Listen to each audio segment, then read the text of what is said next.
নমস্কার বন্ধুরা, আমি ডক্টর প্রসেনজিৎ। আমার চ্যানেলে আপনাদের প্রত্যেককে স্বাগত। প্রত্যেক দিনের মতন আমি বিভিন্ন রকম হোমিওপ্যাথিক ওষুধ দ্বারা বিভিন্ন রকম রোগের প্রতিকার সম্বন্ধে কিছু তথ্য, কিছু জানা অজানা ইনফরমেশন আপনাদের সঙ্গে শেয়ার করে থাকি আমার এই চ্যানেল থেকে। আজ তার অন্যথা নয়, আজকে আমার বিষয়বস্তু বডি অর্ডার। দেখুন, বডি অর্ডার বলতে গেলে পরে বেসিক্যালি আমাদের আর্ম পিটে বা ফিটে যে সোয়েটিং হয়, যদি এক্সেসিভ সোয়েটিং হয়, তার সাথে সাথে কিছু হাইড্রোকার্বনস, কিছু অয়েলস, আনরিকোয়ার্ড প্রোডাক্ট অফ বডিজ, এগুলো সমস্ত বেরিয়ে আসে এক্সক্রিশনের মাধ্যমে। ঠিক আছে, এমন ডিপেন্ডিং আপন ফিজিওলজি, এক একজন মানুষের ফিজিওলজি এক এক রকম, তার খাদ্যাভ্যাস এক এক রকম, মানে ইনটেকিং অফ ফুড এক এক রকম, যার ফলে সিক্রেশনস অফ সোয়েটিং কিন্তু ডিফারেন্ট ডিফারেন্ট স্মেলের হতে পারে।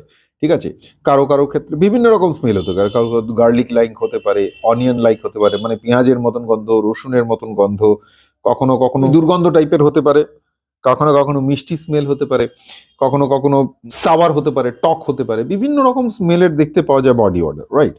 এবার এই যে বডি অর্ডার গুলো দেখতে পাওয়া যায়, সেগুলোর হবার পিছনে কেন, কি কারণে এই বডি অর্ডার গুলো হয়? বেসিক্যালি এর সিমটমস বলতে একটাই, it's very offensive, and not only that, in presence of gathering, if there is a fetid smell coming out from your body, then that will be very embarrassing. হোমিওপ্যাথিতে এর treatment রয়েছে, it's not a big deal, এটা কোনো বড় সমস্যা নয়, এবং specifically segment wise যে আপনার সাইন অ্যান্ড সিমটমস আছে তার উপর ভিত্তি করেই মেডিসিন রয়েছে, ডিপেন্ডিং আপন আপনার কি ধরনের ফুড হ্যাবিট, কি ধরনের অ্যাপেটাইট, আপনার তৃষ্ণা কেমন, আপনার sensitivity to cold and heat, সবকিছুর ডিপেন্ড করে সাইন অ্যান্ড সিমটমস ডিফারেন্টের বেসিসে একদম সিলেক্টিভ রেমেডিজ আছে that will be choosed and do effective result in case of body order.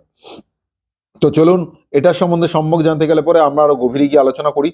শুরু করার আগে সেই বিশেষ কথাটা, যারা আমার চ্যানেলে নতুন, যারা অলরেডি আমার চ্যানেলটা সাবস্ক্রাইব এখনো পর্যন্ত করেননি অথচ ভিডিওগুলো ভিউ করছেন, তাদের কাছে রিকোয়েস্ট, তারা অবশ্যই আমার চ্যানেলটা সাবস্ক্রাইব করে দেবেন, বেল আইকনটা ক্লিক করে দেবেন, অল বাটনের নোটিফিকেশন অন করে দেবেন এবং ছড়িয়ে দেবেন আপনার পরিচিত বন্ধু বান্ধবদের মধ্যে। যারা আমার চ্যানেলে পুরনো, যারা অলরেডি চ্যানেলটা সাবস্ক্রাইব করে ফেলেছেন, তাদের কাছে যে রিকোয়েস্ট, শেয়ার করতে থাকুন, সঙ্গে থাকুন, পাশে থাকুন, এবং অসংখ্য অসংখ্য ধন্যবাদ আমার সাথে জুড়ে থাকার জন্য। তো শুরু করা যাক আজকের বিষয়বস্তু, বডি অর্ডার।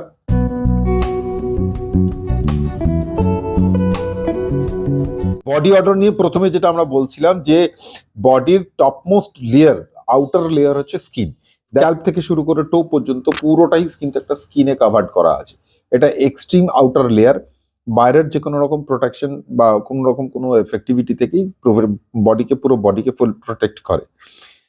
এর পাশে পাশে যদি আমাদের বডিতে কোনো রকম এক্সারশন হয়, নর্মাল কন্ডিশন ছাড়া যদি কোনো রকম এক্সারশন হয়, exertion due to any work or any কোনো স্ট্রেস স্ট্রেন, ফিজিক্যাল হতে পারে, মেন্টাল হতে পারে, এরকম সিচুয়েশন যদি জেনারেট হয়, then sweating start to excrete, sweating হতে শুরু করে, মানে ঘাম বেরোতে শুরু করে। ইনফ্যাক্ট ঘাম মানে শুধু তো জলকণা নয়, তার সাথে সাথে মেশা থাকে কিছু হাইড্রোকার্বনস, কিছু তৈলবিন্দু, কিছু অপ্রয়োজনীয় শরীরের বর্জ্য পদার্থ, এবং তার সাথে সাথে কিছু পদার্থ থাকে যেগুলো বাইরে বেরিয়ে আসে। ঠিক আছে, কারো কারো ক্ষেত্রে সোয়েটিং একটু বেশি হয়, কারো কারো ক্ষেত্রে সোয়েটিং একটু কম হয়, কিন্তু বডি অর্ডার বিভিন্ন রকম মানুষের ক্ষেত্রে বিভিন্ন রকম হতে পারে। ঠিক আছে, তার যথেষ্ট সাইন অ্যান্ড সিমটমস রয়েছে, যথেষ্ট কারণ রয়েছে, এবং আসার পর যে স্মেলগুলো বেশিরভাগ ক্ষেত্রে সারা শরীরেই দেখতে পাওয়া যায়, কিন্তু most of the cases armpit মানে অ্যাক্সিলা আর ফিটে অনেক বেশি এক্সেসিভ স্মেল হয়। These are all what it is and where it is. এবার আমরা আসছি কজিটিভ মেকানিজমের ক্ষেত্রে। দেখুন, কজিটিভ মেকানিজম বলতে গেলে পরে বেসিক্যালি যে সোয়েটিংটা হয়, সেই সোয়েটিংটা বেরিয়ে আসার পর সোয়েটিং এর মধ্যে যে সমস্ত মেটেরিয়াল বা কেমিক্যাল কম্পোনেন্ট গুলো হচ্ছে, বা হাইড্রোকার্বন যাই আছে না কেন, তার সে থাকা ভেসমান ব্যাকটেরিয়া গুলো যেগুলো আছে তাদের সঙ্গে রিয়াক্ট করা শুরু, যার রিয়াকশনের ফলে যা প্রডিউস হচ্ছে, that becomes putrid smelling or stinky smelling. এবার যেহেতু এটা আর্ম পিটে বা ফিটে অনেক বেশি পরিমাণে থাকে, সেক্ষেত্রে ওই সমস্ত জায়গা থেকে অনেক বেশি স্মেল দেখতে পাওয়া যায়। এটাই হচ্ছে এর কজিটিভ মেকানিজম। এছাড়া যারা ধরুন একটুখানি অয়েলি, স্পাইসি, হাই প্রোটিন জাতীয় খাবার দাবার বেশি খান, অ্যালকোহল ইনটেক করেন, একটু ভারী চেহারার মানুষ, তাদের ক্ষেত্রে কিন্তু এই বডি অর্ডার হওয়ার চান্সেসটা একটু বেশি থাকে, প্রবাবিলিটি একটু বেশি। So these are all the causative mechanism. Now the right time give you the information about sign and symptoms. Sign and symptoms just act like it's a putrid smelling, making, basically it's very embarrassing at the time when social interactions happens and people are reacting like that, a bad smell coming out. It's very embarrassing. এটাই basically হচ্ছে main sign and symptoms. তো হোমিওপ্যাথিতে natural substance দিয়ে তৈরি এরকম medicine রয়েছে যেগুলো নাকি এক্ষেত্রে ভীষণ এফেক্টিভ। আমরা অনেক সময় ক্যামোফ্লেজ করার চেষ্টা করি পাউডার মেখে, সেন্ট দিয়ে, কিন্তু বেসিক্যালি যাদের ক্ষেত্রে বডি অর্ডারটাই ব্যাড, তাদের ক্ষেত্রে এই ক্যামোফ্লেজিংটা বেশিক্ষণ সাস্টেইন করে না, কিছুক্ষণ পর ডেমোলিশ হয়ে যায় পাউডার বা বডি স্মেলটা। বা ধরুন এত বেশি পুটপুট স্মেল সেটা হয়তো ওভারল্যাপ করে যায়, পারফিউমের বা স্মেলকে ওভারল্যাপ করে যায়, তখন একটা আরো মানে ব্যাড একটা কম্বিনেশন তৈরি হয়, একটা স্মেল কম্বিনেশন, যেটা নাকি আরো বেশি কঠিন। তো সেই সমস্ত ক্ষেত্রে হোমিওপ্যাথিক ওষুধ কি আছে সেটা নিয়ে একটুখানি আলোচনা করা যাক। দেখুন, first and foremost one of the effective homeopathic medicine that is sulphur and psorinum. দেখুন, সালফার আর সোরিনামের মধ্যে মেন পার্থক্য যেটা, সেটা হচ্ছে সালফারের কিন্তু ইনটলারেন্স টু হিট, সোরিনামের কিন্তু ইনটলারেন্স টু কোল্ড।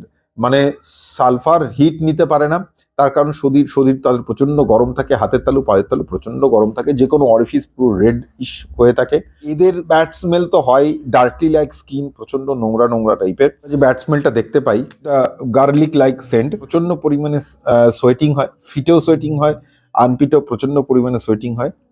ইনটলারেন্স হওয়ার ফলে সোরিনামের লোকেরা গরমকালেও মুড়ি দিয়ে থাকে, হিট ইনটলারেন্স হওয়ার ফলে পায়ের পাতা, মাথার তালু দুটোই বাইরে থাকে শীতকালেও, যাদের সালফারের প্রবলিটি রয়েছে। তো আমরা এই দুটো জিনিস দেখে তাদের ডিস্টিংগুইশ করতে পারবো কাকে আমরা সালফার দেবো, কাকে আমরা সোরিনাম দেবো। দুক্ষেত্রেই সালফার আর সোরিনাম আমরা 200 পোটেন্সিতে দেওয়ার চেষ্টা করবো, 200 পোটেন্সিতে একবার করে দেওয়ার চেষ্টা করবো, সকালবেলায় একবার, একটাই ডোজ দেবো, এবং সেটা মাসে একবারই দেওয়ার চেষ্টা করবো, সালফার হোক বা সোরিনাম। নেক্সট সালফ বা রিউমের ক্ষেত্রে দেখুন, হিপার সালফার রিউম স্পেসিফিক্যালি যদি সাওয়ার বডি অর্ডার হয়, টক টক টাইপের গন্ধ হয়, তাহলে সেক্ষেত্রে কিন্তু মোস্ট এফেক্টিভ। একটা সব থেকে কমন সিমটমস যেটা, সেটা হচ্ছে hepar sulph always try to sealed every part, every corner, যেখান থেকে এয়ার ফ্লো হতে পারে, ঠিক আছে, সেটা পুরো ক্লোজড কন্ডিশনে রাখে। ধরুন জ্যাকেট থাকলে গলাবন্দি বন্ধ করে রাখবে, বাড়িতে জানলা দরজা থাকলে একদম পুরো নিশ্ছিদ্রভাবে বন্ধ করে রাখবে। এই ধরনের সিমটমস আমরা কিন্তু হিপার সালফের ক্ষেত্রে দেখতে পাবো।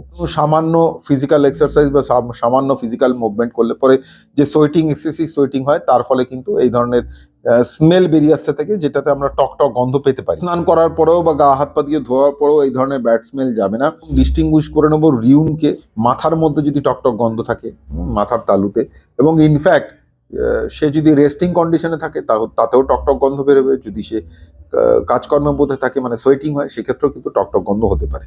এবার আসছি সাইলেশিয়া। সাইলেশিয়া one of the fantastic medicine, যে ক্ষেত্রে আমরা ভেরি ব্যাড স্মেলের কথা দেখে থাকি, বিশেষ করে ফিটে এক্সেসিভ স্মেল হয় এবং ব্যাড স্মেল হয়, তো বেশি সোয়েটিং হয় পায়ের ক্ষেত্রে, যেতে তাতে ফিশার বা ডিপ কাট তৈরি হয়ে যায় পায়ের, ফিশার বা ডিপ কাট তৈরি হয়ে যায়, এবং প্রচন্ড ফেটিড স্মেল থাকে পায়ের ক্ষেত্রে।